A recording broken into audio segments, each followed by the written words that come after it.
lakini swala la akiliunde, artificial intelligence, ni jambo ambalo tulijiuliza,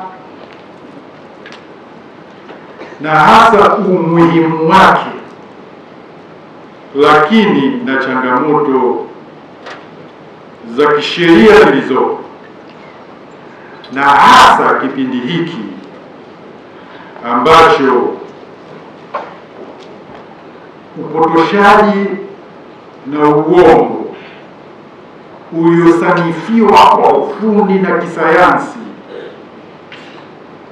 tunaita post truth, umetamalaki duniani sasa hivi. Challenge iliyopo, mataifa yanahangaika na dhana hiyo inayoitwa post truth. Yaani mataifa yameanza kutenga resources. Yaani post truth maana yake ni uongo ambao unasanifiwa kwa ustadi mkubwa kwa kutumia mbinu mbalimbali na teknoloji, na usipokanushwa kwa ustadi mkubwa. Maana utakapokanusha lazima ureciprocate,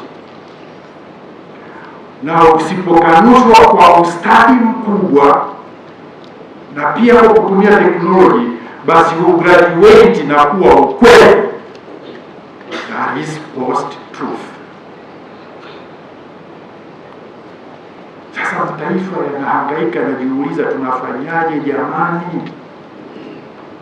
Halafu kwa bahati mbaya sasa, kwa sababu wanapata fedha, wanaoshughulika huko imegeuka, imekuwa industry by itself. They make money. Sasa hii industry imeibuka, tunasema new kid on the block, new entrant, ameingia kwenye shughuli za kiuchumi, lakini anafanya kitu ambacho hakijakaa sawa kwenye jicho la sheria.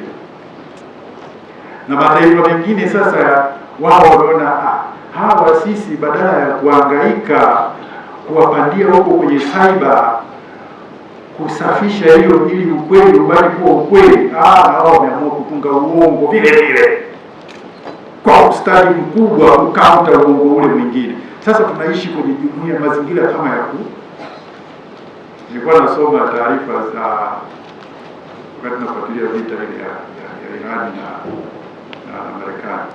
Haikuwa tu ile, lakini kulikuwa na post truth ambazo zinaendelea, na ilifika mahali wameona bora kwenda kwenye ceasefire, sababu mambo mengine yalikuwa yanaelekea mahali ambapo sasa. Hii nayo tunakwendaje mbele? Kwa sababu unataka kuangalia kwenye maeneo matatu makubwa tunapozungumzia mambo ya post truth. Kwanza uangalie katika eneo la sheria, unakuja na legal measure gani ili jamii iishi kwenye ukweli.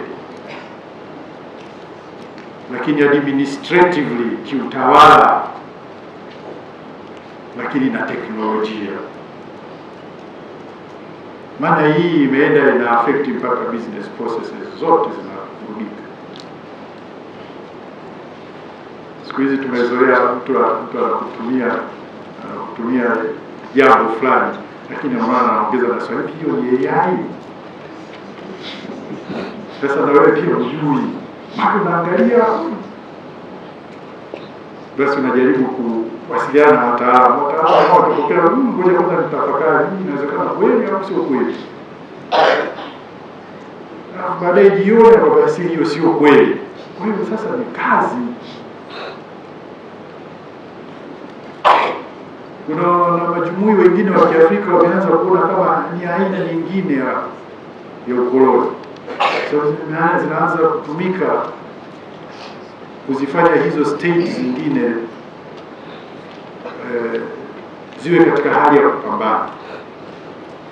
Kwa hiyo nimeona taarifa kule kwenye International Telecommunication Union, wao wanasema kwamba trend hii itaendelea na kwa mabadiliko ya kasi hizi teknolojia mpaka by 2030. Kwa hiyo sasa na sisi wanasheria, hata ukisema uje na sheria tayari kesho washakuja na kingine, mambo inabadilika haraka. Lakini hata huko kwenye international telecommunication union nao wana changamoto kujaribu kuja na international legal framework. Kuna wengine hasa wafanyabiashara wakubwa wanafaidika tu kwa interest zao.